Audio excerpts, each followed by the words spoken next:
I was born in New York City, born in Brooklyn, raised in Harlem. When I was about maybe 6 to 8 weeks old, my dad was incarcerated at the time, and he wanted his sisters to go to Brooklyn to get me. That's where I was living with my mom's mother at the time in Brooklyn. He didn't want my mom raising me because my mother was a drug addict.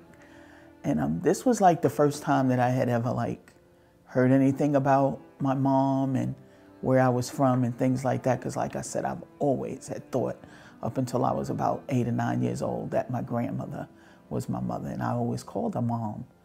And this is when I found out that they went to Brooklyn to get me for the weekend and they never brought me back. I lost my mother to a drug overdose when I was 5 years old. So I really never had any idea that my mother had died. I can remember when my grandmother passed, it was like a really sad time for me in my life. You know, my grandmother was a really neat person. You know, she was the one that kind of held the family together. You know, and I remember when she passed, I was really sad and withdrawn.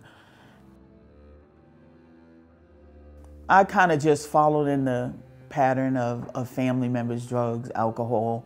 It led me to prison. I was like, wow, I got a 10-year, 1-month sentence. And I was like, whoa. And reality hit for me.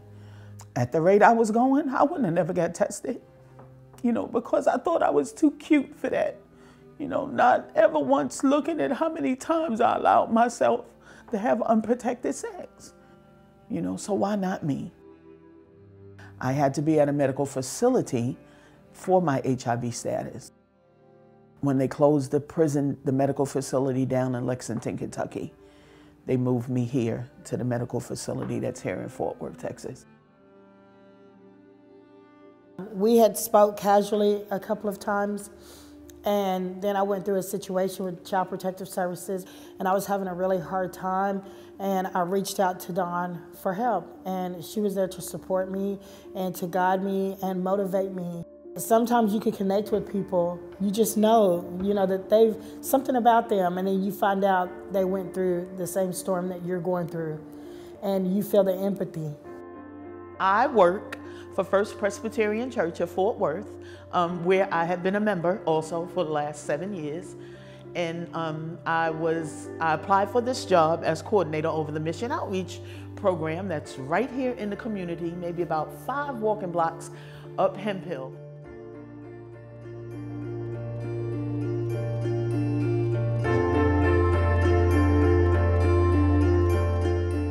I was released from prison in 1999 after serving a little close to 8 years of my sentence. And when it was time for me to be released, I didn't know where I was gonna go.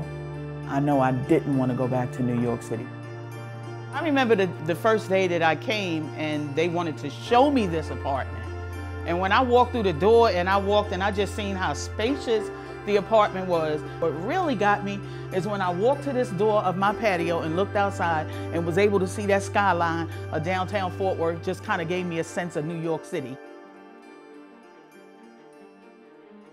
I have just seen lives transform tremendously. I mean, there were people that I've seen walk through the doors of the Sam House that were kind of in the shape that I was in when I walked through the doors of prison. The Samaritan House is here to help them people to regain their lives back. Going to groups to help build their self-esteem, going to NA and AA or drug rehabilitation programs. I think that Samaritan House is an excellent place for Fort Worth and people in the community because there is none other place like this. People gave to me, whether it was love, whether it was support, whether it was their time, whether it was their money, whether it was making sure that I had the things in my apartment that I needed when I first got out of prison and didn't have anything. So much was just given to me, and I just know today that as a child of God, I know that that's so important for me, even though I may not seem like I have enough, but I know that I can give something to someone just because so much has been given to me. So it's so important that I try to play my part in the community now as a productive member of society.